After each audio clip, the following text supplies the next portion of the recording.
Did you know that yearly Medicaid renewals will start again soon? This means millions of people who were enrolled in Medicaid during the pandemic may no longer be eligible for coverage. If this may impact you, the good news is you have options. Anthem Blue Cross and Blue Shield can help answer your questions so you can find an affordable health plan for you and your family. We want you to feel confident you're covered. Click to learn more. Policy exclusions and limitations apply. Anthem Blue Cross and Blue Shield is the trade name of Community Insurance Company.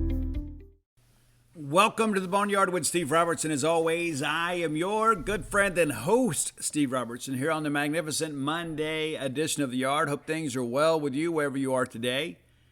It was a really good weekend for Mississippi State athletics.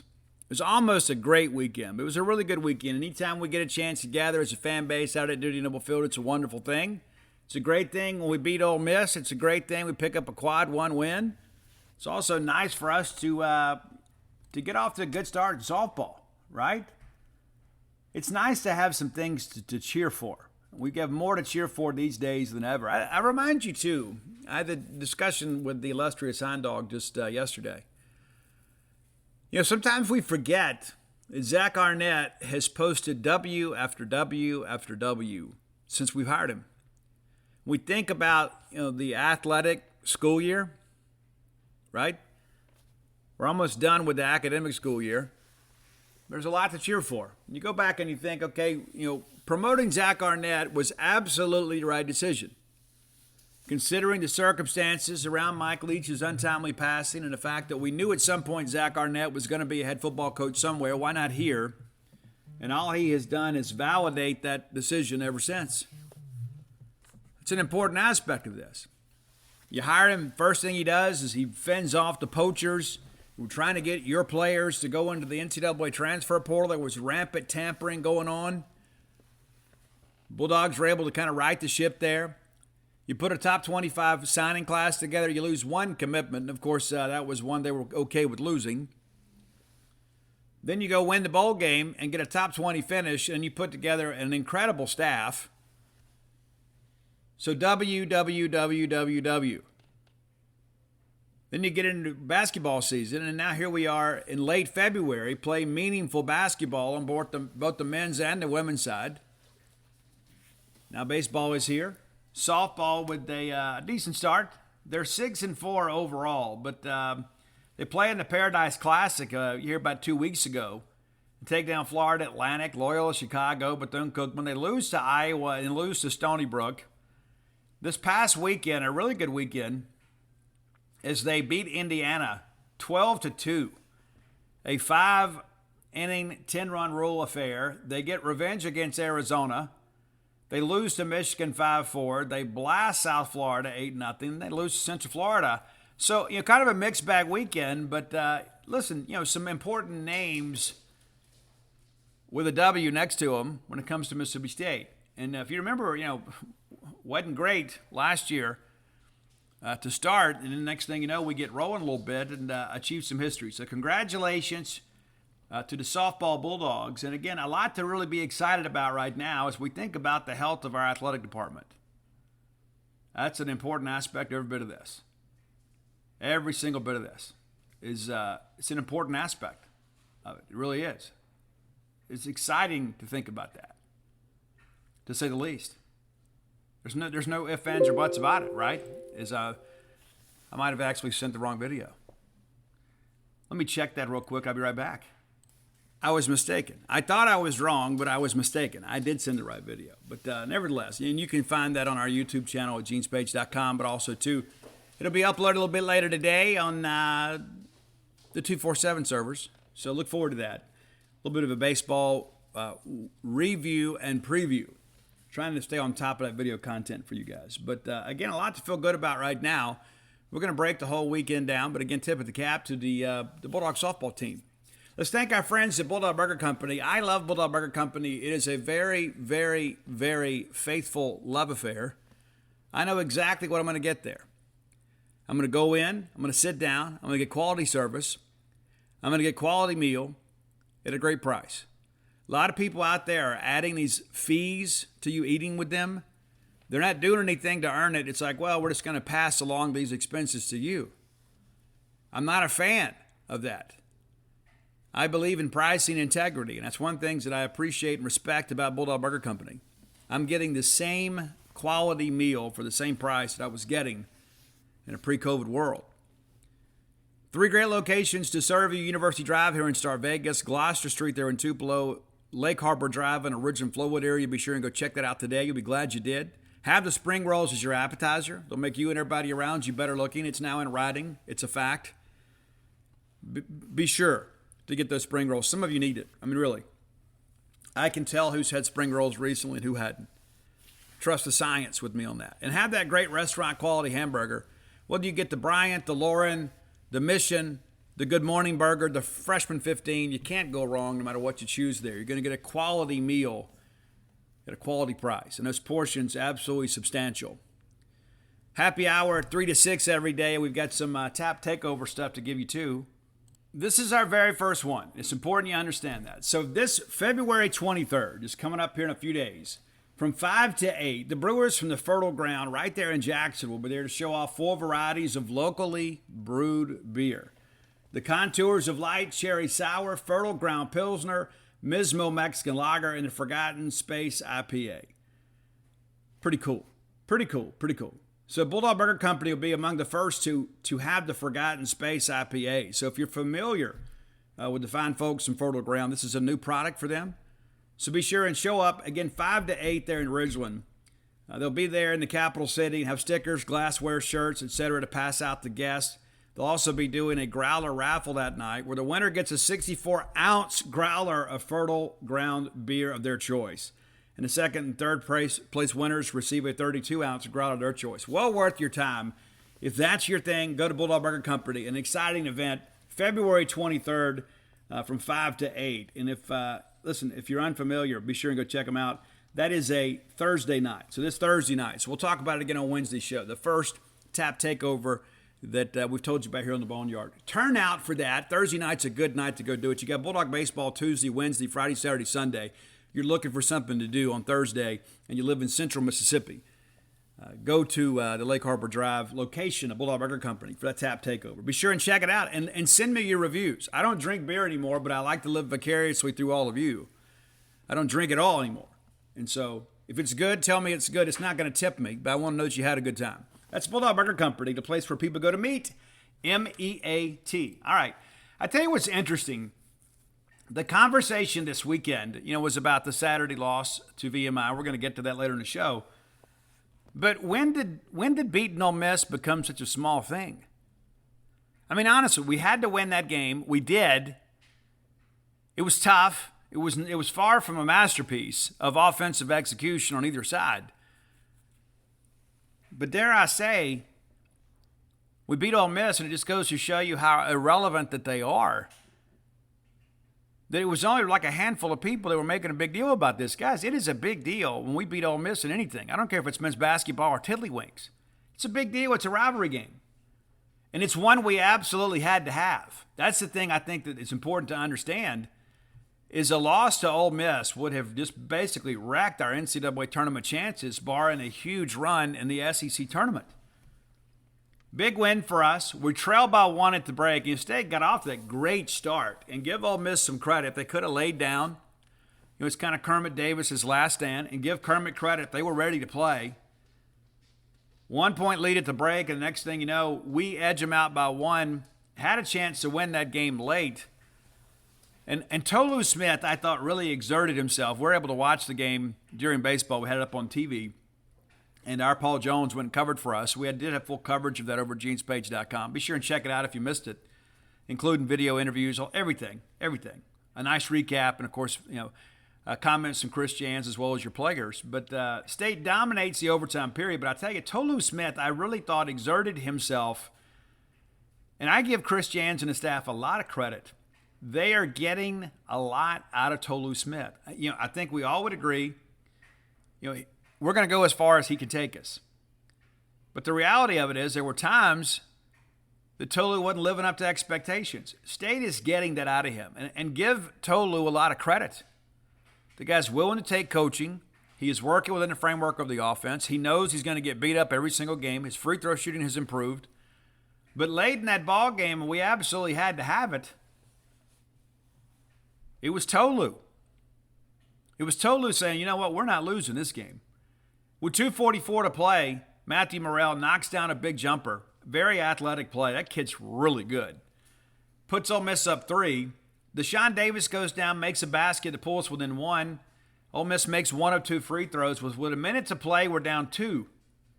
We get a nice rebound from Cam Matthews. They end up fouling Shaquille Moore, who had done nothing. He was scoreless at this point in the ballgame. If I had told you we're going to go on the road at Ole Miss and Shaquille Moore is going to be scoreless with 50 seconds to play, you'd assume we lost the game or he got hurt. Instead, he steps up, he knocks down a pair of free throws to tie the ball game with under a minute to play. And then Miles Burns goes down.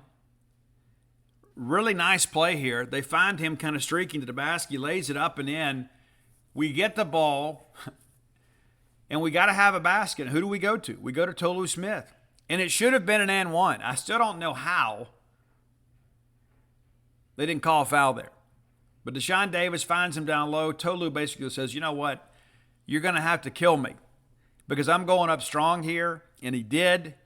He makes the basket. Ole Miss gets one final chance there. It gets a little bit discombobulated. Eric Reed, of all people, with a nice block shot there of Matthew Morrell. I mean, because that's Ole Miss's bread and butter, right? If it's a game-changing possession, you're going to find a way to find Matthew Morrell. They do. We're prepared for it. We get a block. He gets a rebound and then jacks up a very ill-advised 3. But clock's winding down. It's not a criticism of him. But their best player had 2 shots at it late. And State makes the defensive stand. I mean, that's our identity, right? We open up the overtime period. Deshaun Davis, of course, gives State a 2-point lead. Get a turnover here, kind of trade turnovers for a little bit. And then it's DJ Jeffries, who is as streaky as there ever has been. I mean, that kid is as streaky as a sliding glass door in a summer after a pool party, right? I mean, it's you never know what you're going to get from him. But he rams home a big 3 here to put State up 5. And it really felt like we were in great shape here.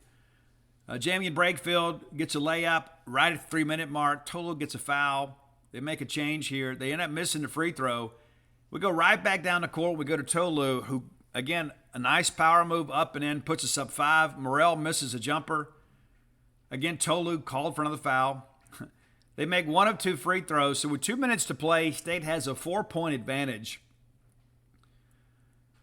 We get a stop. We go down to Deshaun Davis with a nice jumper. And how big has he been? I mean, he never makes the headlines, but we are not the team we are today without Deshaun Davis. And we always criticize the transfer portal. I mean, we have basically flipped this roster thanks to the transfer portal in a good way. But Deshaun with a big basket there gives State a 6-point advantage with a minute to play. And then what do? We have a chance to get a stop here. Will McNair called for a foul, allows them to score without the clock running. They knock down both free throws to cut it to 4. They end up having to foul us, of course, because, hey, it's only 31 seconds to play. And then Cam Matthews goes to the line. And closing time is Cam time. I mean, how many times do we see Cameron Matthews knocking down big free throws late? He's the wrong guy to foul, but they keep fouling him. We put him in a situation where they have no choice. He knocks them both down. We push it back out to 6. Brakefield misses a shot. Deshaun Davis pulls down the rebound. They have to foul again, and it's Davis knocking down 2 free throws. And Morrell shoots a 3-pointer, with 10 seconds left. Means nothing. They miss it. And State wins the game by 8. So State sweeps the season series against Ole Miss. It's been a long time since we could claim that. So, again, it's always a big win when you beat Ole Miss, no matter the quality of their season, because the stakes in this game were very high for us. You got to go to your rival's home floor where they're desperate for a win, and give Ole Miss some credit. When we got up on them early, they could have easily packed it in. They elected not to. They continued to battle. I mean, State's about 10 points in the first half, 14-4, and you think we're going to run away with this thing. A lot of basketball left. They continue to play hard, and at one point State did push it back out to 9, but you get to the end of the half, and Ole Miss had all the juice. They had all the momentum. So give them credit. As bad as things have gone this year for them, they gave us a good game. They did. They did their best to protect their home floor. It didn't work out. The Rebels now fall to 10-17 overall, 2-12 in the league. Bulldogs now 18-9 and 6-8 in the league. Expected to win that ball game. It ended up being more of a tussle than I expected. But we knew that it was not going to be a pretty ball game, and it wasn't. It absolutely was not a pretty ball game. Tolu Smith with 17 points, Cam Matthews with 17, Deshaun Davis, a dozen for him, DJ Jeffries with 10, and then 4 other Bulldogs got into the scoring column. And again, when we can get 2 points out of Shaquille Moore and win a game on the road, that means some people around him have elevated their game. Sean Jones Jr. with 5 off the bench, Tyler Stevenson with 4, Eric Reed with 2. Be nice to get him going. He didn't attempt nearly as many shots, but again, a nice big play. Again, it shows Chris Jan's trust in Eric Reed. He's on the floor on the final defensive possession and gets a block there of Morrell. A lot of coaches would have given up on Eric Reed. I give Jans a lot of credit. 22 minutes of action for him. Bulldogs shot 46.2% from the floor, just 16 of 7 from beyond the arc, 3 of 18, and none bigger than the one DJ Jeffries hit late. And the Bulldogs 18 of 21 from the line, 85.7%. Remember when we talked about that? How bad free throw shooting was and it cost us a couple ball games? It's now become a bit of a strong suit. And again, you credit your coaching staff for that. Jamin Brakefield with 20 for Ole Miss, Matthew Morrell with 15, Miles Burns with 10. And those kids played hard. They absolutely did. They played hard. I have a lot of respect for them. It's easy to say, you know what, we're just going to play out the string here. Bulldog defense, a good job, though, in the half court. Ole Miss shoots just 32.3%, then 3 of 22 from beyond the arc, and then 69% on the free throws. That's pretty nice. But 34 points in the paint for them, that's something we're going to have to get better at, even though State outscored them 36-34. The lead changed 10 times. The score was tied 6 times. So, again, a competitive ball game, and really kind of a tale of maybe 4 different periods. Like State gets off to a good start. Ole Miss then comes back. And then Ole Miss has some juice and State gets it late. It's big. It's a big win. And again, I understand this is not a great Ole Miss team. And I understand they're trending towards a coaching change. I'm not in any way trying to overestimate them as an opponent. But listen, there's a lot of pride within this rivalry, regardless of the records. And so we got their best shot. We were able to overcome it. And so big win for the Bulldogs. Rivalry dubs are all. Hey, Bulldog friends, our friends from Indeed are back, and they are absolutely better than ever. Indeed is the hiring platform where you can attract, interview, and hire candidates all in one place. Your time is valuable. Don't waste multiple hours on multiple job sites looking for candidates with the right skills when you can do it all with Indeed. Find the top talent with Indeed's suite of powerful hiring tools like the Indeed Instant Match option, their assessments, and virtual interviews. You hate waiting? Indeed's U.S. data shows over 80% of Indeed employers find quality candidates whose resume on Indeed matches their job description exactly the moment they sponsor a job. How cool is that? The best thing about Indeed, too, is, listen, these are names you know. These are people that you can trust. They know that you're trying to grow your own business. You got to make every dollar count. That's why with Indeed, you only pay for quality applications that match your must-have job requirements. Indeed knows hiring needs to be cost-effective when you're running your own business, and many of you are. Put Indeed to work for you today. Visit Indeed.com/boneyard to start hiring now. Just go to Indeed.com/boneyard. Terms and conditions may apply. Cost per application. Pricing not available for everyone. You need to hire. You need Indeed. Simple as that. Always big. So now here we are. We've made the next game an even bigger game. The Bulldogs now, too, 8-5 away from Humphrey Coliseum. Not bad, not great. But we're going to have to put on our road shoes here and go get a W on Tuesday night as the Bulldogs play Missouri. In Missouri, a much different team at home. They shoot the ball from beyond the arc exceptionally well in their own arena. You'd expect that. But I think their splits are probably more dramatic than many others. They have been very, very good at home when shooting the 3-ball. And then on Saturday, we'll have Texas A&M come in. And so we'll preview the A&M game for the Friday show. And then senior night, of course, Tuesday night, a week from this Tuesday. And then we head to Nashville. So just 4 regular season games left for your Bulldogs. And 2 of those are at home. This Saturday and then next Tuesday. But we'll take a quick look at Missouri. This Tiger team scares me a little bit, to be honest with you. If we go up there and we don't play better than we did Saturday, we're going to lose. Now, Missouri not playing exceptionally well right now. They're basically one of our contemporaries. They're 19-8 and 7-7, so just one game difference between us and them in the overall record and in the conference record. But they've lost 2 in a row. And it's interesting to kind of see how this thing is playing out for them. They've been an incredible home team, 14-3 at home, 3-5 in true road games, and 2-0 on a neutral floor. So they have, again, playing really well in their own gym. We're going to have to bring our best effort. Let's take a quick look back here. They lose at Auburn last Tuesday, and that was fresh off of the 86-85 win at Tennessee. That kind of sent shockwaves around the country and in the SEC. But they win that game, they go on the road, and they get absolutely destroyed by Auburn. And Auburn's a good team, not a great team. But the fact that they beat Missouri by 33, it kind of shows you the roller coaster ride that's been Mizzou basketball this year. And then Texas A&M rolls into Missouri and wins by 9. And you know what? Maybe we've undervalued Texas A&M. You know, a lot of times, and I think I was one of those people that would probably adopt that line of thinking that maybe they're a fraud. They've kind of beaten up. And I said on the show, I said, they're going to have to earn it here. And what have they done since then? They beat Arkansas and Missouri and beat Missouri on the road. Makes that ball game here all the better, right? Got to find a way to win that game. But Missouri, a quality team, especially in their home arena, so we're going to have to go out there and defend exceptionally well. And it'll be a different attack this time too. You know, we beat them pretty good when they came in here. I think that was probably our best performance of the season. And State wins that game by 11 points. But it never, ever really felt like we were in trouble. It felt like we controlled the flow of the game.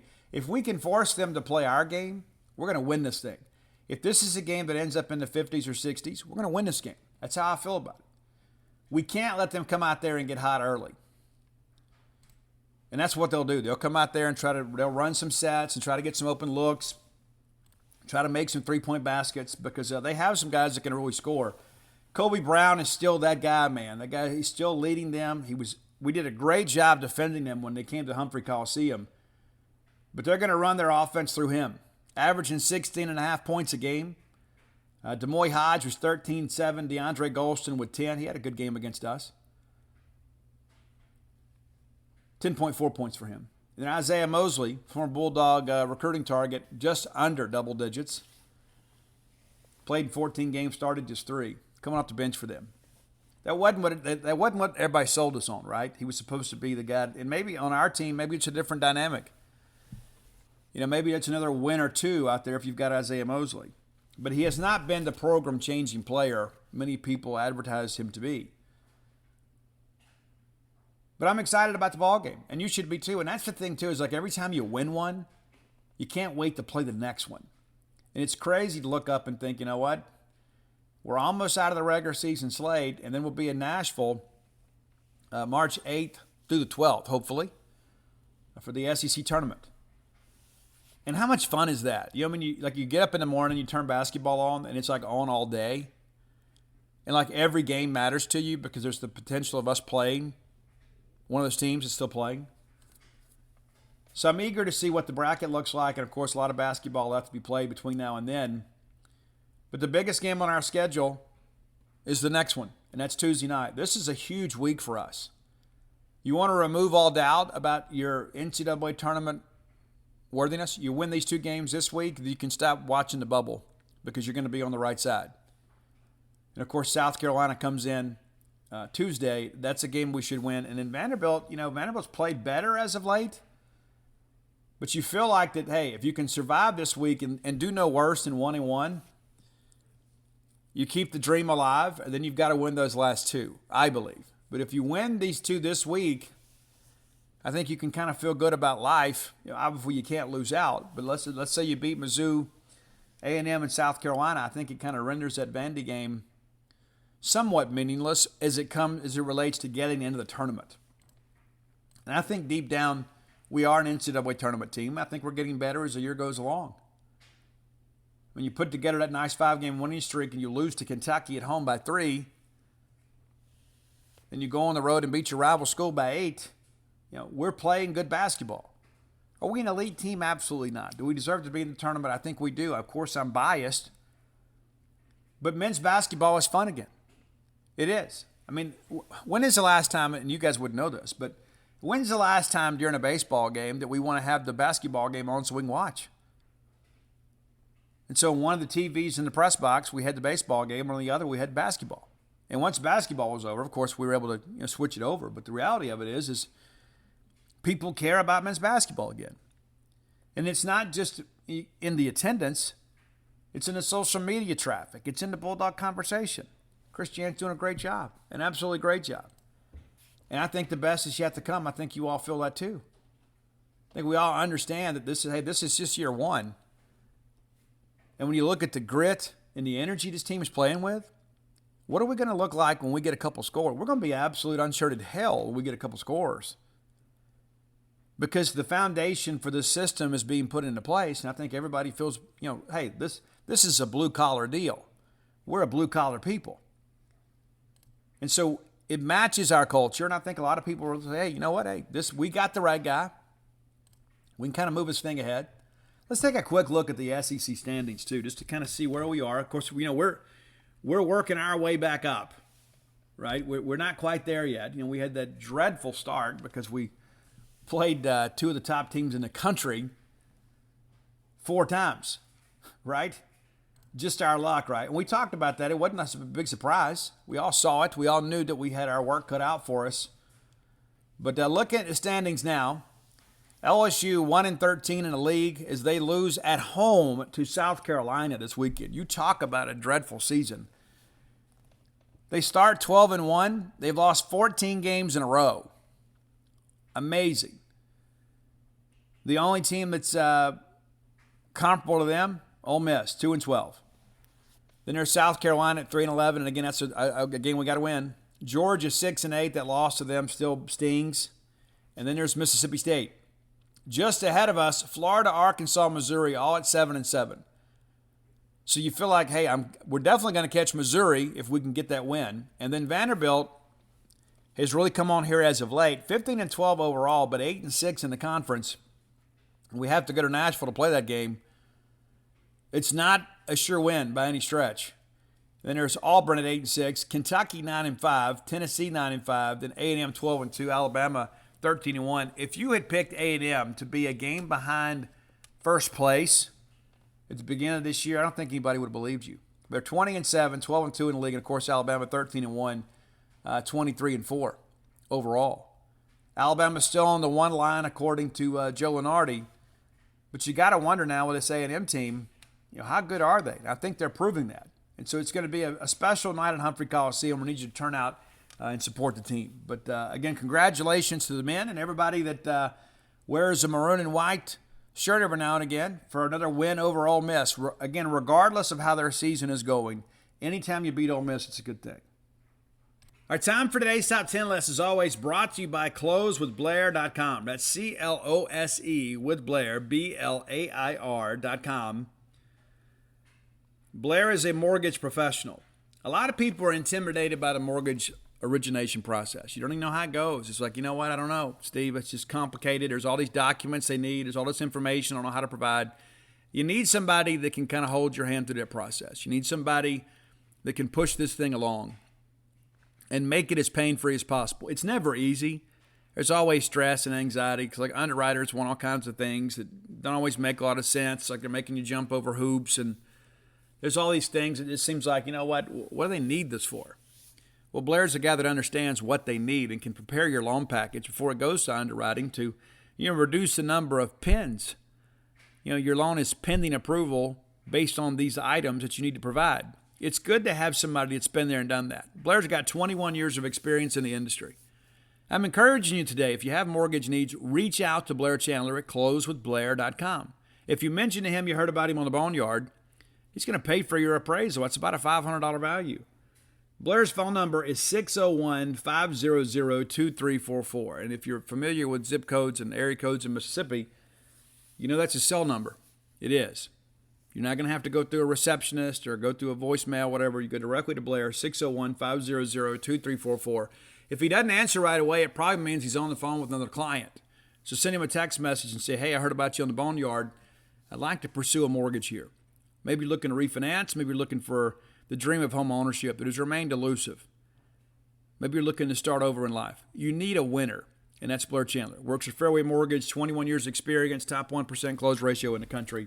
And as always, visit him at closewithblair.com. Okay, so one of you, and forgive me for not saving the name. I apologize. But somebody hit me up and they sent me the top 40 songs from 1976. And right now, some of these young bucks are saying, oh, I'm going to tune out right here. No, don't hit fast forward, because this is one of the most legendary top 10 lists we've ever had. What an incredible year in music. And so I'm going to run this down for you real quickly. I'm going to run this down. These were the top 40 songs in 1976, and then I'm going to take those and I'm going to give you a top 10 list. All right, number 40, In My Own Way by the Marshall Tucker Band, Aerosmith's Dream On, Bell Bottom Blues by Eric Clapton's 39, 37, Brown Sugar from the Stones, Sweet Jane from Lou Reed, 35 is Blue Sky from the Allman Brothers, American Pie from Don McLean, Your Song from Elton John, Jessica, Allman Brothers, Baby I Love Your Way by Frampton, Best of My Love, The Eagles, A Day in the Life from the Beatles, Miracles from Jefferson Starship. That's a good honorable mention. LaGrange from ZZ Top. Didn't make our list, but that says a lot. Nantucket Sleigh Ride by Mountain, an underappreciated classic. Green Grass and High Tides from the Outlaws, a Southern rock staple.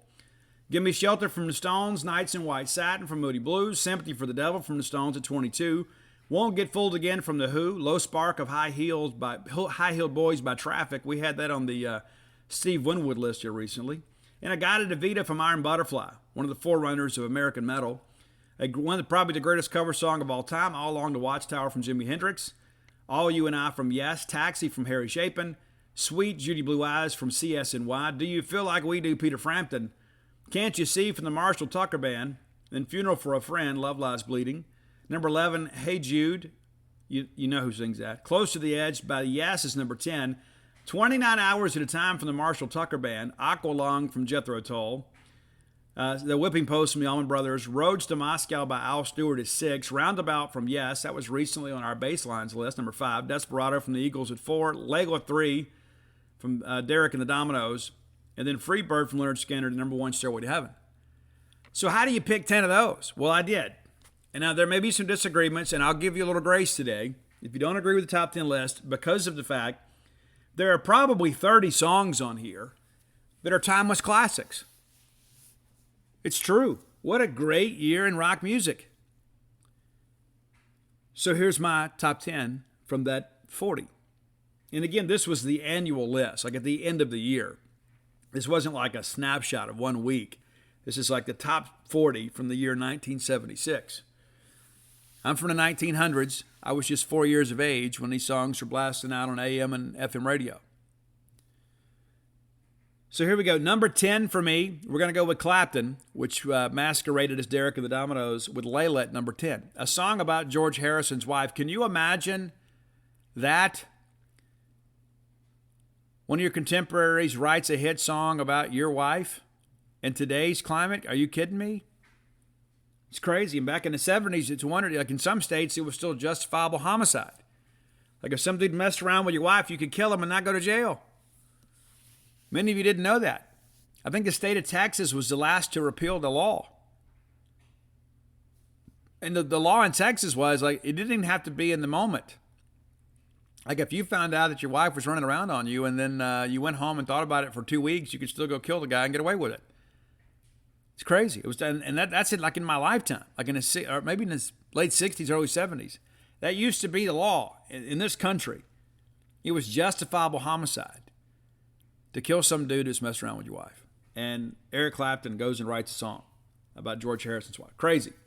All right, number 9, Don McLean from American Pie. That's your song today. American Pie, a long song about the great plane crash that killed the Big Bopper and Buddy Holly and Richie Valens, the day the music died.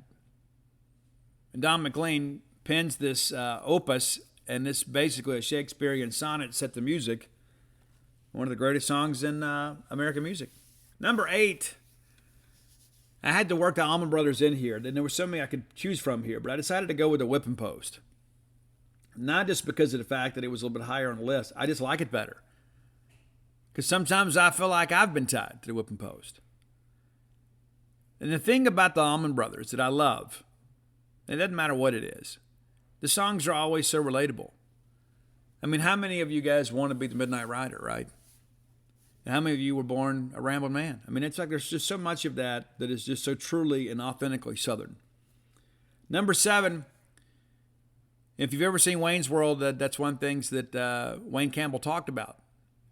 His Frampton Comes Alive is basically like an issue to everybody living in the suburbs. If you've never listened to Frampton Comes Alive, I wonder what you're doing with your life. Peter Frampton, we talk all the time about great guitar players. You know, he was the first one to use the vocoder. And all of a sudden, on Frampton Comes Alive, you hear him speaking to the guitar, and it's almost like something from another universe. But Frampton Comes Alive is one of the greatest live albums of all time.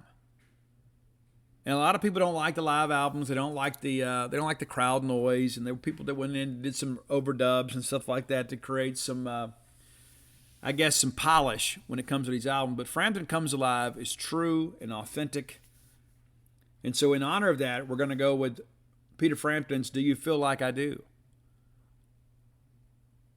And there's so many great songs from Peter Frampton. Show Me the Way is one of those songs that no matter what mood I'm in, when I hear Peter Frampton hit that little run on the guitar, I say, man, why don't I have a better singing voice, right? You know, there's just some people that have magic in their fingertips, and Peter Frampton's one of them. Number 6, could have gone a lot of different directions here, but we're going with the Eagles and Desperado. And that song, again, was made famous during Seinfeld, the Seinfeld run. But Desperado is one of these legendary songs. I mean, a Don Henley song. I'm more of a Glenn Frey guy when it comes to the Eagles. But Don Henley probably penned the greatest song of his life when he penned Desperado. You've been out riding fences for far too long. And you got to think, how does he know that, right? But an incredible song, Desperado from the Eagles, number 6. And I still contend to you that the Eagles became a different band when Joe Walsh joined. A better band. Number 5, the Rolling Stones. I mean, how can you have any list from the 1970s involving rock and roll that don't involve the Rolling Stones? You can't. You can't. The Stones are rock and roll, man. They just are. A lot of people are like, oh, I don't really like Mick Jagger. I'm thinking, stop. And the fact that Keith Richards is still alive is a testament to modern medicine. But we're going to go with Gimme Shelter, which most days is my favorite Rolling Stone song. Could have gone with Sympathy to the Devil here. Could have gone Brown Sugar. Could have gone a lot of different directions here. We're going to go with Gimme Shelter, which was covered recently by Corey Taylor from Stone Sour and Slipknot, along with Lizzie Hale. And many of you have become Lizzie Hale fans who listen to the show. So maybe check out that cover. Number 4, this will make one of my best friends really happy, even though he will tell me it's too low on the list, that it should have been higher, closer to number 1. It's Hey Jude from the Beatles. And we mentioned the movie yesterday on Blair's List for Friday, and how I love that. And so Ed Sheeran is in that movie, and he's trying to convince the protagonist to change the song from Hey Jude to Hey Dude. Hey Dude. No. That's great. Hey Jude, an amazing song. Number 3, I'm from South Mississippi, or maybe you've heard. And this song is probably in the minds of many South Mississippians on nearly the same level as Amazing Grace. And it's Freebird from Lynyrd Skynyrd. I would say Simple Man might actually be a step ahead. But Freebird, one of the greatest guitar solos of all time. And, I'm an Alan Collins fan. I've got an Alan Collins shirt. And he lived such a tortured life. We did a top 10 just on Alan Collins. But, this song, the opening line of this song was inspired by his wife. He and his wife were having a fight. And she said, if I leave here tomorrow, would you still remember me? Can you imagine? It's like one of those things, like it changes the context of the lyrics when you look at it through that lens. It's one thing like Ronnie Van Zant is asking us, Hey, if I leave here tomorrow, would you remember me? Like, oh, of course, Ronnie, remember your music and your legacy. But when you think about some embattled wife who thinks she's losing her husband, who's an alcoholic, who's self-destructive, if I leave here tomorrow, would you still remember me? I mean, it changes the whole context of the song. It does. And I learned that within the last year, that was the genesis of Freebird. And Alan Collins, in many respects, felt like he was holding her back. Crazy. Number 3, Leonard Skinner, Freebird. Number 2, and I remember when ESPN did their like century video. You know what I'm talking about? Like at the end of the 1900s. So back in like 2000, I think it was like on New Year's Eve, they did a video of like all the great sports highlights from the 1900s. And they set it to music, and it was to Aerosmith's Dream On. And the endearing image to me is Wayne Gretzky. I don't know what it is about that. I remember they had Hank Aaron, of course, hitting the home run. They had Jackie Robinson. They had the catch, with the Niners and Dallas, and then they had Wayne Gretzky. And I don't know what it is about that. Sometimes I'll dial it up and watch it. If you've never seen that video, look at that ESPN Aerosmith. Just put that in YouTube. ESPN Aerosmith Dream On. It'll come up. It's pretty amazing. It really is. But what's interesting, too, that the fact that this charted in 76, it was actually recorded and released in 72. Dream On was re-released later after Aerosmith had reached some national acclaim on rock radio in America. And so, as a result, it pulled that self-titled album kind of out of the the bins, the discount bins, and back onto the main shelves. Number 1, though, I think we could make a case that this is the greatest song of all time. I think we can. When you think about the imagery, the phrasing, the amazing guitar solo, and the way the song builds and the way that Robert Plant sings this, it's almost kind of like a sympathetic opus. It's Stairway to Heaven. And there's so much poetry in the lyrics of the song. You could almost just like print out a lyric sheet and like hang it on your wall. And people that are unfamiliar with the song would think, oh my gosh, this is beautiful. It is an absolutely beautiful song. The composition is perfect. There's not anything about the song that I would change. And there are some songs out there you look at and say, you know what, maybe if they didn't do this. This is one of those from the very beginning, the opening bars of the guitar until the thing ends, until there's this single solitary voice at the end where Robert Plant saying she's buying the Stairway to Heaven. And I remember during the Jim Baker crisis, you remember when Tammy Faye Baker became very popular? Like that kind of became, the song was somewhat synonymous with Tammy Faye Baker because people were kind of equating that to, religion and money and that sort of stuff. And of course, it was a very dark time in our country in many respects. I hate to oversell it, but, kind of it was the rise and fall of the televangelist in many respects in America. But Stairway to Heaven, there are so many songs out there that are really good. This one is perfect. And I would encourage you too. I've read several articles. My wife is the biggest Led Zeppelin fan that I know. In fact, when she was at Adams County Christian School and they did their senior video, like they had to tell who they were and it was all goofy. And then there was one thing they had to say at the end, like what would be their endearing legacy, like what they want people to remember about them. And she said, Led Zeppelin rules. That's what she said. Of course, this is way back in it wasn't way back. It was early 2000s because she's really young. No. But no, she did that. And we at times will find these articles and share them with each other. And of course, we've been apart a lot. And she'll be back a week from today, thank God.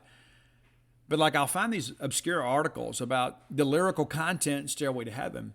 And it provides some context. Because there's some things that don't really cross translation, even though we speak the same language. There's like some jargon or perhaps some local colloquialisms in England that kind of provide some context for the song. I mean, like there's a bustle on your hedgerow, right? I mean, it explains what all that stuff means, and it makes it all the more beautiful. And we talked about Stairway to Heaven on the show many times before, but I'll just submit to you, on a list like this, on a list of classic songs, The fact that Led Zeppelin could be number one, and I suspect that most people would agree with that Stairway to Heaven, you say, you know what, Steve, as great as all these songs are, Stairway is still a cut above. It says a lot. And a lot of people wonder what the song was inspired about. And of course, Robert Plant's been very coy about that over the years. But you want a perfect song? This is it. Stairway to Heaven. And I would submit to you that no matter what list I put together, no matter what context, no matter what years, what topic, Stairway to Heaven is going to be number one. If Stairway is in the pool of candidates, it's going to be number one. So thanks as always for your support of the top 10 list. And again, thanks for the contribution. Roy may be able to look that up. I don't recall who sent this list to me, but thank you for doing that. I enjoy talking music with you guys. And I know some people say, Steve, I'm not a music guy. I get it. I understand that too. I understand. Many of you love country music. I don't understand that, but I get it. To each their own. I'm not going to be a music snob about this, but your ideas are always welcome here. And so reach out to Roy on Twitter at Dogmatic67. Send them to him. That's the best way to do it. You send it to me. I try to screenshot it and send it to him so we've got a record. But sometimes I forget. But thanks as always for your support of the top 10 list. And thanks as always to closeatblair.com. All right, next segment of the show brought to you as always by Campus Bookmart. If you're unfamiliar with Campus Bookmart, then shame on you. The best selection of Mississippi State merchandise in the known universe. Until we find a Bulldog shop on Mars, that's probably going to be the case. You never know. With all these new unidentified flying objects making the rounds, maybe that's what they're doing. They're coming to spy on Campus Bookmart to see what Miss Kathy Brown has ordered, what she has put on the shelves for you guys to purchase. Next time you're in town, go by and see for yourself the great selection of Mississippi State merchandise. Very neatly positioned on the backside of campus. You can swing through Campus Bookmart and then take that right there by the by President's Drive, and head to the sporting venues in Mississippi State. If you can't make it to town, perhaps you live in the mission field out of Mississippi, visit them on the World Wide Web at campusbookmart.net. And by using promo code BSR, which stands for Beautiful Steve Robertson, that gets you free shipping on all orders over $75. Any order less than $75, absolutely incomplete. Again, that's promo code BSR at campusbookmart.net. Anytime that I go in there, I'm walking out with a sack full of stuff. That's why you go there, right? You don't go there just to shop. You go there to purchase. And Campus Bookmart doing a better job than anybody when it comes to outfitting Mississippi State families with the latest and greatest in Mississippi State merchandise. Thanks as always to our friends at Campus Bookmart. Okay, the ladies with a quad one win last night. We had that dreadful game against Missouri. We bounced back and we beat a team ahead of us in the standings. Again, a quad one win, and the Bulldogs really dominated this game from start to finish.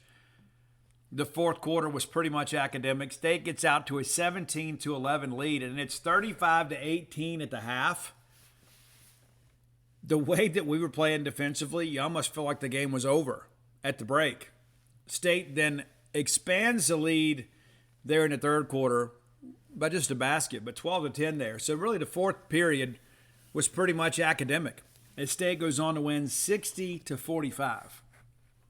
Big win for Sam Purcell, Lady Bulldogs. Brittany Davis had 14 for the Tide, Aaliyah Nye with a dozen, and outside of that, everybody else single-digit scoring. So the bulk of their scoring, over half of it, comes from two players. The Bulldogs, a little more measured in some respects, but a huge night from Jacayla Jordan, 24 points. That's getting it done. Lana Smith with 15. The State guards really doing what they needed to do. Azanae Johnson, just 7 points.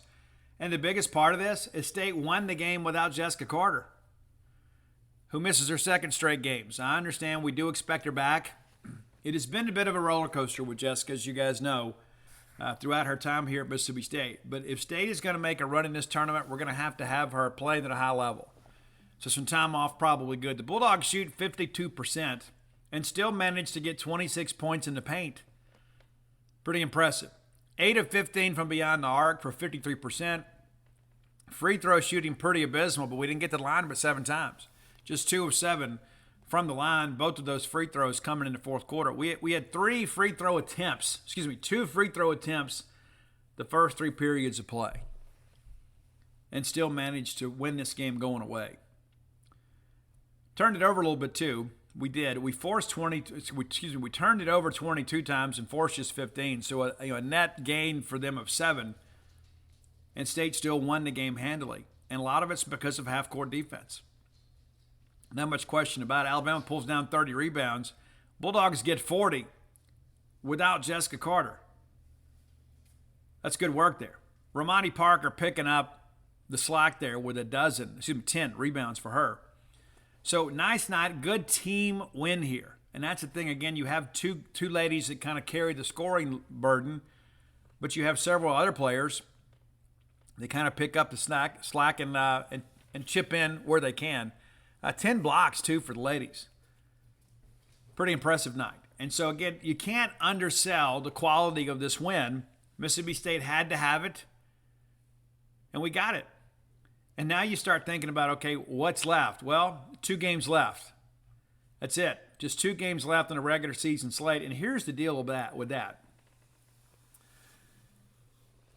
Bulldogs have got to get one of these last 2. If you get them both, I think you can just feel great about life no matter what happens in the SEC tournament. But this Thursday night, and we'll preview that game on Wednesday's show, it's Greek night. Remind all of you affiliated with the Greek organizations on campus, it's your night this Thursday night against Arkansas. That's an 8 p.m. tip. It's an SEC network broadcast. So I encourage you to turn out and be a part of that. Last home game of the year. Certainly the regular season. And again, we're still keeping our eyes on the NCAA tournament. You beat Arkansas, I think you're in. You beat LSU, you're definitely in. But I think if you can split these 2, there's a good chance you're in. You may need to win a game in a tournament to make it. But in many respects, the win against Alabama erases most of the damage done by the Missouri loss. But you win one of these last 2, that puts you in a great position. It gives you 20 wins and no worse than 9 wins in the conference. So you post a winning record in one of the best basketball conferences in America, and you get 20 wins. That should get you in. 8-6 right now, guaranteed to finish no worse than 500 in the league. But you get Arkansas, then you're 20-8, 9-6, headed down to Baton Rouge. And LSU's a quality team. Kim Mulkey, one of the best coaches in the country. We all know this. It's going to take our best effort to win that game. But you start thinking about comparing resumes, and you begin to realize the ladies have really taken a step forward this year. As it stands right now, the ladies are 6th in the SEC with an 8-6 record. 1 game out of 4th place. Alabama and Ole Miss now tied at 9-5. So you could catch them and surpass them if you work the math just right, and you need some help, obviously. But the Bulldogs should finish in the top half of the league. And again, I submit, if you finish 9-7 with 20 wins, you should be in the tournament. Maybe one of the last teams in, but we should be in the tournament. You get hot in the SEC tournament, you remove all doubt. But right now, the only game that matters is the one in front of us, and that's Arkansas. Arkansas now 6-8 in the conference, 19-10 overall. So you have a 2-game lead over them. They will come in somewhat desperate, as you could imagine, as they should. They have lost 2 in a row. Tennessee got them by 20, and then Georgia continuing to play really well at home. Georgia gets Arkansas 71-48. So we will get a very desperate Arkansas team coming in here fighting for their postseason lives. We have to bring our best effort. But again, if Mississippi State plays up to their potential, we should win that game and secure our 20th win and a winning record in conference. And considering from whence we've come, that's a pretty outstanding effort, especially in year 1. And listen, I'll be honest with you. I talked to a lot of people, and Robbie Falk, of course, is very closely affiliated with our program. This is not necessarily the most cohesive team. Some of the best teams we've had, obviously, have been teams where everybody loved each other. I mean, that's just, I'm not going to suggest that there's drama within the locker room. That's not what I'm trying to suggest. But, Sam Purcell has had to kind of manage through this. And again, these are not his players. I think he said that he didn't choose them, but he kept them. There's some truth to every bit of that. And so I think this is a good building block. and you begin to think about kind of taking some steps back for us to get back on the national stage, this is a step in the right direction. I think sometimes we forget, how bad things got at times. Let's take a quick look back here. The last couple of years. Nikki McCray-Penson's first year, it wasn't good. It wasn't. Not all of it was her fault, but at the end of the day, the buck stops with her. It's her program. She's in charge of everything that goes on with it. What happens is her responsibility. And we didn't do well. I remember that first game, I guess we lost at South Florida, and everybody's like, you know what, Steve, I don't know if this is going to work out. And I thought maybe we're being unfair. Maybe we are. All things considered. Maybe that, Nikki's having to kind of adjust on the fly here. We had a lot of problems that year. A lot of problems. We finished the year 10-9. We had some games canceled. We finished 5-7 in the conference. And again, I think it's difficult to judge anybody based on the circumstances that year. But it wasn't good. We've managed to split with Ole Miss that year, but it wasn't good. It absolutely wasn't good. And we got beat by 9 in the SEC tournament. I think we all thought, okay, well, we weren't making the tournament anyway. It's no big deal, considering the circumstances around the season in which everybody else dealt with the same thing. It wasn't our dance. Well, last year we finished 15-14 and 6-10 in the conference. And Doug Novak and them did a great job. And down the stretch, we just ran out of gas and lost 6 games in a row. People forget we were, 15-8. 15-8 with a chance to advance. We were in the projections late.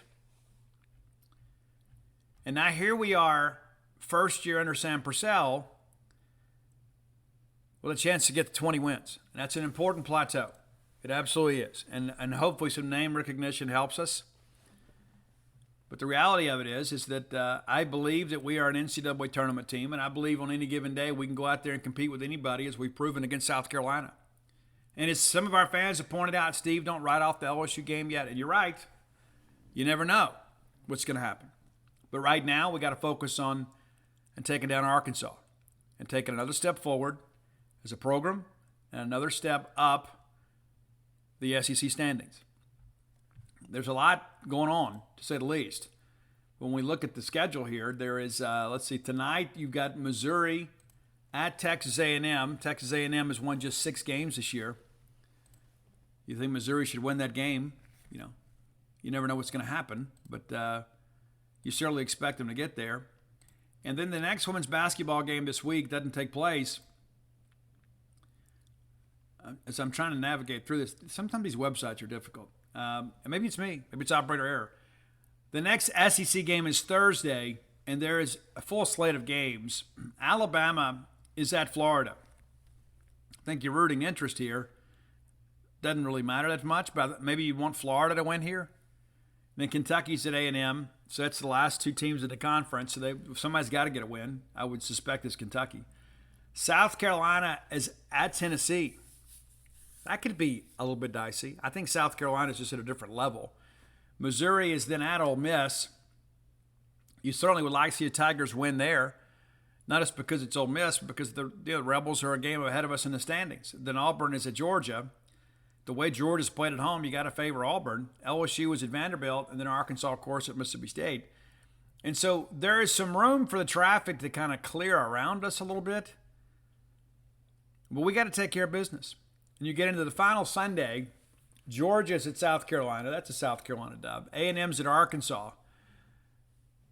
So while we're 2 games up on them, you almost got to assume they're going to beat A&M. So in order for us to maintain a lead on Arkansas, we got to take care of business and knock them off. And Tennessee's at Kentucky. Florida is at Mizzou. Ole Miss is then at Alabama. That's a big game for us because of the fact both of those teams are a game ahead of us in the standings. Somebody takes a loss right here. And so you could absolutely catch one of these 2 teams. Ole Miss may be the most likely of the 2. Vanderbilt is then at Auburn, and of course State's at LSU. But you start running the math here, and you begin to realize the chances of us finishing top half of this league or it's all within our own hands. It's up to us. We control our own destiny here. So we don't need the traffic to move in order for us to finish in the top half. But, man, the closer you get to that top 4, the better off you are when that SEC tournament bracket comes out. So, again, congratulations to the ladies. A huge win over a quad 1 opponent in Alabama. Let's keep it going and go take care of Arkansas, and then we'll see what happens at LSU. All right, final segment of the show brought to you, as always, by Portico. If I was moving to Starkville now, I would look no further than Portico. I like what I've seen over there. You will too. Give yourself a self-guided tour next time you come to town. Turn off 82 on 12 like going to campus. The very first right is Pat Station Road. Looks like a major intersection. It's really not. You make that turn, go through the four-way stoppers, Portico on the right-hand side. Give Brooks Bryan a call today at 601-416-8075. Let him know you're interested in learning a little bit more. You can start with a 2-bedroom, 2-bath home, go all the way up to a 4-bedroom, 4-bath home. You'd be glad you did. Maybe you need that extra room. Maybe you got the grandkids coming to watch the ball game. Or maybe grandma's going to stay home, let everybody else go to the game, and she's going to keep the kids. Make it your ball game weekend retreat. Make it your primary residence. It doesn't matter to me what you do. I just know that you're going to be happy at Portico. 1.1 miles away from the Mississippi State campus. That close to all things Bulldog. You deserve to be there. You want to be there. You can make it a reality. Give Brooks a call again at 601-416-8075. Again, 601-416-8075. Phase 1's completely sold out. Phase 2, getting close, right? There's still some room for you to kind of pick out a lot, pick out a housing plan, and kind of push things forward for yourself. If you need a custom build, they can accommodate you. It's nice to have people that understand how important a place Starkville is and how special it is. And they understand how significant it is for you to make a decision to move your family here. They're going to do a good job for you. Again, that's Portico. Make it your next move. Okay, let's talk baseball. Let's see. So, mixed bag weekend. It was. Friday was a good day. Now, I'm not going to recap every game. As we get through basketball season, and we'll be more detailed when it comes to our baseball coverage here. You guys know how I do it. But a good start, 11-2 on Friday. We'll take a quick look inside the numbers here, too. Cade Smith, I thought, gave us a quality start. Was he especially sharp? No, he wasn't. He'll tell you the same. But Cole gave us a good start. And the pitch count got run up a little bit because, at times we got a little bit erratic there. But 4 innings pitch allowed just 2 hits, no runs, 5 Ks, and 2 walks. Also had a hit by pitch. It's 3 free passes in 4 innings. That's almost 1 an inning. And we made some errors behind him too. We can't give people free passes. And I'll get some clarification on this, but Graham Yanetma, or I think that's right. They pronounce it a little bit different. I've heard Lamono say it one way and the PA announcer say it another. Didn't have a great outing. Had a little bit of bad luck, too. I thought he got squeezed a little bit. But the only pitcher that you look at on Friday and you say, you know what, we didn't get a good appearance here. 5 hits, 2 runs, 1 of them earned, a walk, 3 Ks, also balked a runner to second. Just didn't get, not a great start. Not a great first appearance, but the guy's very talented, and I can tell you that Chris Simonos has told me countless times that he's going to be a guy that's going to factor in this year. Nate Dome comes in and is outstanding. 1 and 2/3 of an inning, if I can get that out. 1 walk, no hits, no runs, no Ks. Faced 4 batters, got 3 ground outs. Nate throws a heavy ball. Throws it hard. Good spin rate, gets under barrels, forces guys to beat it in the ground. Tyson Harding was outstanding. I think in many respects, he may have been the guy that was somewhat unheralded, kind of lost in the weekend. Tyson Harding goes 1 scoreless inning, no hits, 1 K, gets a fly out and a ground out. He was very efficient in what he did. And then Logan Forsythe came in, did give up the 1 hit, but I thought he was really good, a nice, smooth, and even delivery. Mechanics, very, very good. Allows 1 hit, gets a couple of punchies, does have the 1 wild pitch, and gets a ground out. But you get through Graham, and you go 3 2/3 of an inning, allow 1 hit and 1 walk. That's it. That's a good effort from your bullpen. And again, you hold them to 2 runs. You win that game 11-2, and just kind of look at the offensive numbers here. What else can you say about Amani Larry? It's ridiculous, man. The guy goes 4 for 4 and then has a walk. So his first 5 plate appearances, he gets on. He has 4 RBIs and scores a run. Colton Ledbetter, 1 for 4 in the ball game, also had a walk. Dakota Jordan, a freshman, hitting 3-hole. I don't know when that's happened. The guy's explosive, though. But he goes 1 for 3 and gets 3 walks in the game. So he gets on base 4 times. Hunter Hines 0 for 3 in that ball game. And then Slade Alford 3 for 4, who is swinging a really, really good bat. Even his outs are loud. And I don't know if it's just something we've cleaned up on the bat plane, but he is barreling the baseball up.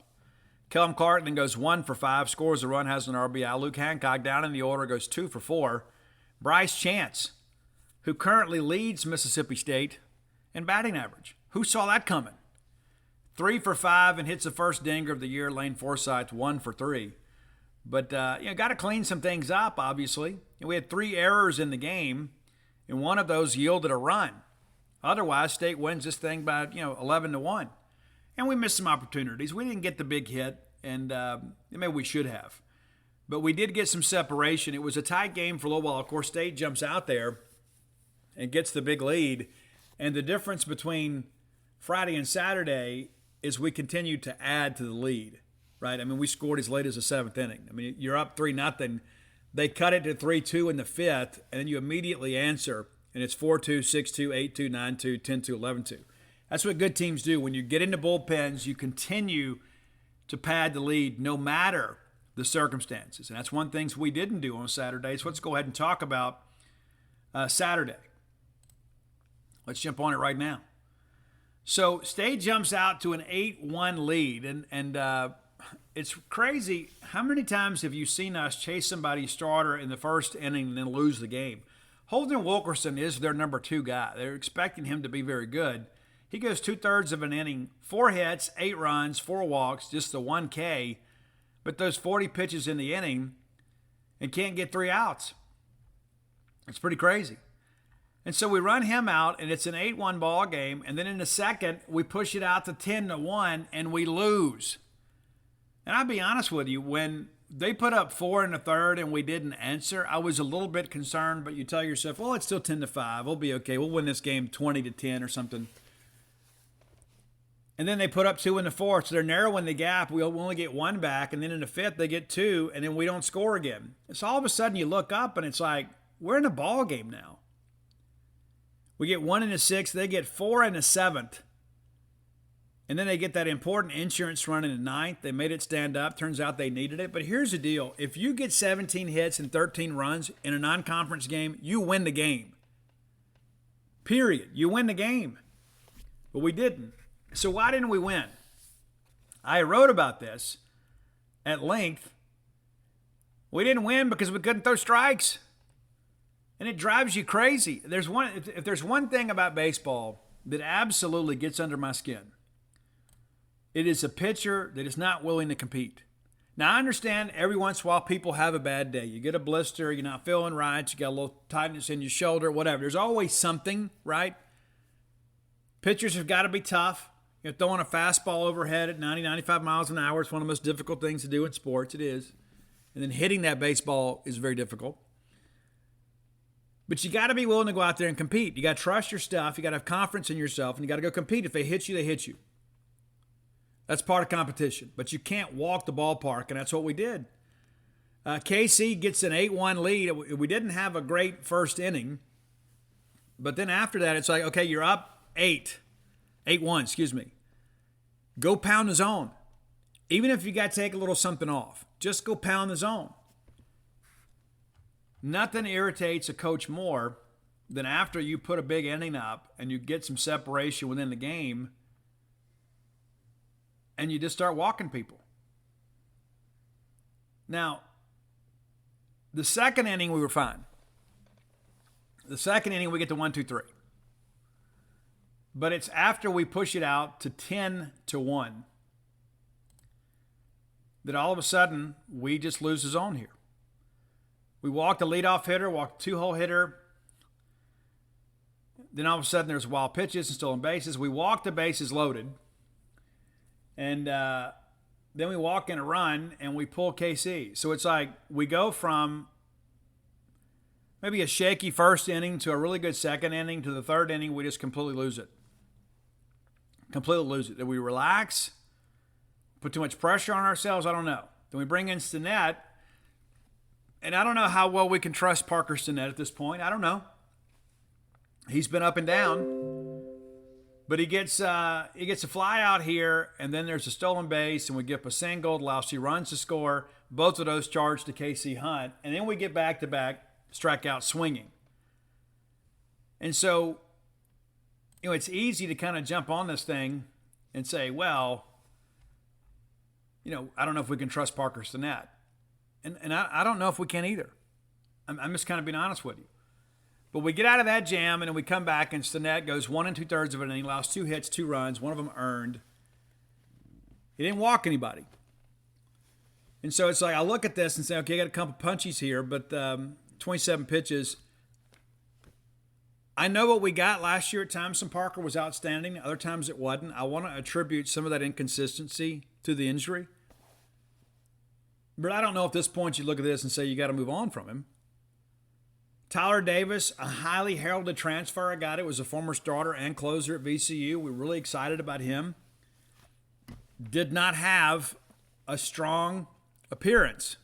He goes 2 1/3, 1 hit, 2 runs, both of them earned, 3 walks, 4 Ks. Now his final inning of work was a little bit better. And maybe there was some nervousness. I don't know. Maybe. We'll see. We'll see.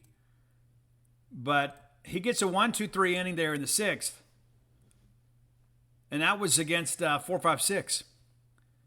1-2-3, very, very efficient here with his pitching. Where he got in trouble, of course, is, you strike out Koza and you walk Fitzwater and you give up a home run. It allows him to make it 11-9 ball game. But it's just one of those things you look at and you begin to ask yourself, okay, why do we put ourselves in this situation? Tyler Davis has got to be a dude for us. And he doesn't have to be pretty good. He's got to be great. First thing he does when he comes in is he walks a guy, and then all of a sudden we have the throwing error at first. And, just like it was a comedy of errors in that 4th, and they only got 2 runs, and we ought to consider ourselves very fortunate. But Davis has got to come in and be a fireman. And he comes in here, and again, the throwing error is not on him. It's on Hunter Hines. But, he walks 2 of the first 3 guys he faces. And even though those guys didn't come around to score, you can't have that as a reliever. You simply can't. And then you walk a guy and give up a tank. I mean, listen, tanks are part of competing. The problem is you just can't have guys on base. He did calm down in the 6th and have that 1-2-3 inning. So, again, I think he's going to be okay. But he just kind of wrapped up in the craziness there. Colby Holcomb is a guy that we've got high hopes for. Didn't throw strikes. And he was a guy, too, we had to kind of fend off the MLB draft to get. And we got him, and now we need him to produce. And again, I haven't forgotten how dreadful Landon Sims' first appearance was at Mississippi State either, against Wright State. It nearly cost us a ball game. I hadn't forgotten that. Not going to say that these guys are going to be Sims by any stretch, but you can't just close the book on somebody after one shaky performance. But Colby Holcomb gets 1 guy out, allows 3 runs, all of them earned, and 3 walks in the inning. Gets to 1 K. He throws the baseball hard. We've got to channel that and put ourselves in a situation where he's getting guys out. And at this point, too, it's a 12-9 ball game. You got a 3-run lead to work with. We have a lengthy at-bat, walk the guy. We get the K, give up the stolen base, walk the next guy. We walk the bases loaded. And then we bring in Nate Dome. And Nate does a good job here. But at the end of the day, it's a 13-12 ball game. They've taken the lead. But we've gifted that to them. We have the 3 walks. We have a throwing error. And we charge this to Forsythe, and obviously throws the ball in the dirt. But you got to be able to pick that. I mean, it's a bad play on both ends of it. Now, of course, if Lane throws a strike to first base, it's a different conversation. But that allowed a run to come around and score, put two guys in scoring position. They get the sac fly, and the next thing you know, it's a double, and we're in trouble. So we go from being able to get out of the inning with minimal damage to giving up 4 runs and the lead after we have led the entire time. And again, it blows my mind. We're up 10-1 in this ball game. We're having to piece this thing together. And it's not like Tyler Davis and Colby Holcomb are like freshmen. I mean, these are guys that have pitched beyond the high school level. And I understand you may be a little bit nervous, but I'm just going to say this. If you can't go out there and compete at a high level and have mental toughness, you can't play at Mississippi State. You just can't. And I think Nate, of all our relievers on Friday and Saturday, I think Nate proved to be the best. I don't think there's a lot of question about that. I don't know how anybody could debate that. I mean, Nate comes in an impossible situation. Defense doesn't make plays behind him. That just can't happen. And Nate gets charged with the loss. Nate, 2 2/3 of an inning, doesn't walk a hitter.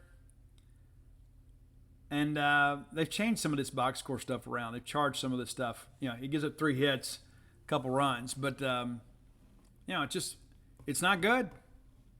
It didn't give up an earned run, didn't walk a hitter, and gets a loss. Goes 2 2/3 of an innings in 40 pitches. And think about how many less pitches he'd have to throw if we make a routine play from short to first. That's got to happen. And listen, people, what wasn't routine? No, guys, listen. You get your glove on it. You get your shoulder square. That's a routine play. It is. And so we battle, and we get to the 9th inning, of course, and you know, we're kind of making some things happen here. Of course, they get that very important insurance run there. But Lane grounds out to third, and then Amani Larry, who's a hero for us, doubles, and then he and Colton Ledbetter trade places, and all of a sudden, you've got the tying run at second with less than 2 outs. DJ grounds out to second, move Ledbetter to third, and then Hunter Hines strikes out swinging. When you've got the tying run at second, less than 2 outs, and you got 3 and 4 coming up, somebody's got to get the run home. That's why you're hitting 3 and 4. Now, I understand not everybody's perfect, but these are clutch situations, and I know I'm dependent on a freshman, but Hunter Hines is a guy, obviously, that one of the better hitters in this conference last year. And so it's a missed opportunity, but the bottom line is we should have never been in that situation. 13 runs is enough to win. It was a disaster. But it's not going to define our season. I know we're going to look back at the schedule as the year goes on and say, oh, I can't believe that. I don't think that's who we are. I think Tyler Davis is a better pitcher. I think Colby Holcomb's a better pitcher. I think Casey Hunt's got some stuff too. Casey's got to work through it. But we've got options now. And so we don't have to just sit here and be patient. You can look at the Eric Sarantola doctrine of 2021. It was ratified down in Baton Rouge. If you don't throw strikes, you don't get to keep going out there. It's not like last year where we didn't have any options. Much different dynamic this year. All right, pitching much better on Sunday. And you would expect that. Landon Gartman, a guy that obviously has had success at the Division I level. Granted, he was at Memphis, but you know, how do you become the pitcher of the year in your conference on a losing team? That says a lot about that guy. But Gartman was really good. A little bit shaky early, I guess, but he goes 5 innings, 6 hits, 3 runs, all of them earned, 1 walk, 8 Ks, had a couple wild pitches, and you got a freshman catcher back there too. Ross Heifel, of course, started in place of Luke Hancock, and Luke moved to first. Hines had the day off. But 88 pitches for Gartman. I thought he was good. I thought he did a really good job pitching backwards and spotting up that change early in counts, keeping people off, and he was able to throw the fastball by him sometimes too. He's going to max out around 90-91. But when you have, it's kind of like Hootie and the Blowfish, right? Like Houston Harding did not have overpowering stuff, but because the differential between the fastball and the change is 15 miles per hour plus, you're able to keep people off the fastball. You just got to hope they don't guess right. And I think that Gartman's probably a 2 to 3 time guy through the order. Getting through the order the third time maybe proved to be a little difficult. But the guy gave us a good effort yesterday and really kind of kept us in the game until the bats turned around. And then the bullpen took over, and the bullpen was outstanding. Gerangelo credited with the win. Gerangelo Sinjay, and he gives up 2 hits, but was really good and really pounded his zone, has some life on the fastball. Bradley Lofton, I think, to me, is the story of the weekend, and I think nobody's talking about this. This is a guy that goes 95 from the left, throws an 85 to 87 mile an hour changeup, and can drop that changeup in there around 75, 77. We're talking a 20 mile per hour differential. And he throws it all from the same arm slot with the same arm speed. There's a reason this guy was projected as a first or potential second round draft pick. There's a reason that scouts are willing to give him over $1 million. Bradley Lofton wanted to be here at Mississippi State. And I'll give you a hot take right now. I think Bradley Lofton's a weekend starter by the end of the year. And I don't think it's just because of the fact that other people proved to be ineffective. I think he's going to prove to be the better option. Once he gets some time under his belt, he might be the most talented pitcher on the staff. And then you factor in Gerangelo.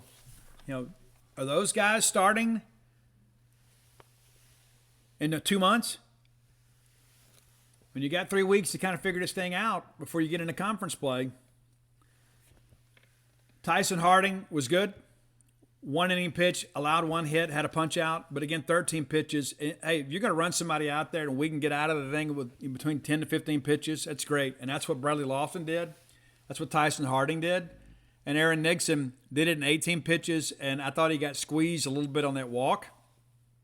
But your bullpen works 4 innings, allows 3 hits, no runs, 2 walks, and gets 5 punch-outs. You'd like to see the punchies up a little bit higher. But I say that to say this. When you look at how well the bullpen performed on Friday, with one exception, and again, I'm not ready to throw Graham out with the bathwater by any stretch, and you look how the bullpen performed on Sunday, it makes you hope that Saturday was the outlier.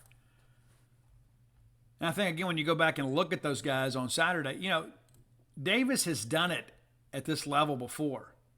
So I expect a return to form for him. I don't think this is, we've made a mistake here. No, we've got a good dude in Tyler Davis. And I think, again, he got in there and settled down. He was good. And again, Stinnett wasn't the reason we lost. I know that there's some people who are just waiting for him to walk a hitter so they can unload on him. We didn't walk one. He didn't. He didn't pitch to the best of his ability, but I don't think at this point you can look at that and say, you know what, I can't trot him back out there. And listen, I've had a love-hate relationship with Parker Stinnett on the mound. There's sometimes he goes up there and he surprises me, but I think that he's a guy that's probably, a middle reliever type guy, and we'll see how things progress. But I don't fault him for the loss. The guy that's the most disappointing to me on Saturday is KC, and I think he'll tell you the same. You can't go out there and walk the ballpark. We walked a dozen hitters, and 6 of them were from KC. And he pitches into the third and doesn't get a single out in the third. Those are the things that just drive you nuts. And then we had a hit by pitch on top of it. So it's like we issue them 13 free passes, and then on top of it, you boot the baseball around and have 3 errors. We got to play clean. We don't have good enough pitching to continue to go out there and boot the baseball around. Now, Slade Alford, of course, didn't have the greatest weekend defensively, but that's kind of his calling card. And maybe he's speeding himself up a little bit. He will be fine at third. You know what you have with Lane Forsythe, and Lane had a mixed bag weekend too. There were some double plays that he made that were outstanding. There were some balls hit right to him, but he had a lot of contact courage on, and there were other times too he sped himself up. That kind of stuff can't happen. Hunter Hines, of course, kind of settling in at first base, didn't look especially comfortable at times. But the good thing is you can change some things up. You can put Heifel behind the plate. You can put Luke out there. Maybe you let Hines be a left-handed DH every once in a while and let Chance be the right-handed DH just to give Hunter a chance to get a day off. I don't know. I mean, that's the thing. And I think Lamona said yesterday he's got 13, 14 guys that deserve an opportunity to play. Little did we know when we started fall baseball, Dakota Jordan would be starting, much less starting in the 3-hole in the order. So, I'm going to call it a good weekend. It wasn't a great weekend because I think there's a lot of our fans are kind of gun shy right now. It's like we remember how abysmal pitching got down the stretch, and all of a sudden it rears its ugly head a little bit on Saturday, and we're thinking, I'm not going to another year of this, right? I don't think you have to because I think number one, you'll start working some of these guys a little bit longer. They'll have more than just like 1 inning stints. as we get into SEC play. And then, Pico at some point will be back. But I don't think this is a situation right now. These are basically auditions for a lot of guys. And I think because you got the separation in game 2, you think, okay, well, we're up 10-1. We can afford to let some guys throw a little bit. I just don't think that's going to be the case. I think you'll start seeing, once we identify who we can trust, they'll start working longer stints. I don't think you'll have guys just go out there working an inning. I think like Bradley Lofton's a good example. When this week against UL Monroe, do you let him throw two, 3 innings? Against UL Monroe, and then you can throw him this weekend. I mean, those are the things you kind of begin to consider. But the good thing is it's not like last year. We got dudes, okay, and we don't have to sit there and watch you struggle. We don't have to sit there and let you work through it. You can work through it in the bullpen, or you can work through it in the midweek. We don't have to keep trotting you out there when you're not being productive. And that's not me handing out indictments on anybody. It's one weekend. It's one weekend, and it's one appearance for every one of these pitchers, with the exception of Nate, who pitched well on Friday and Saturday.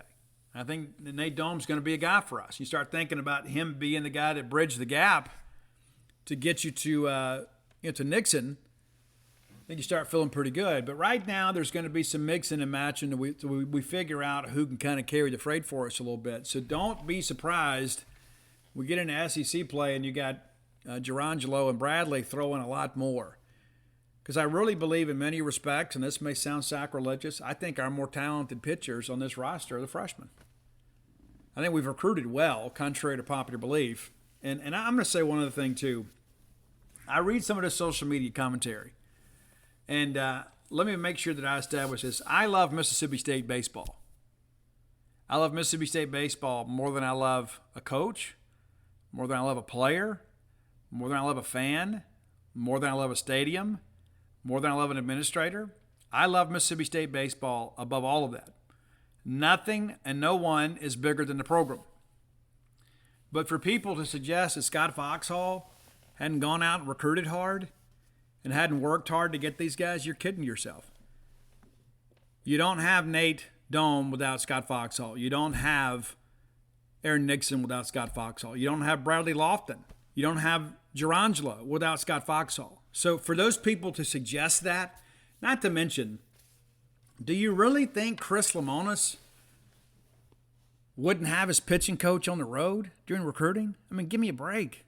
It's like sometimes we have a loss and it's like we lose all sense of reality.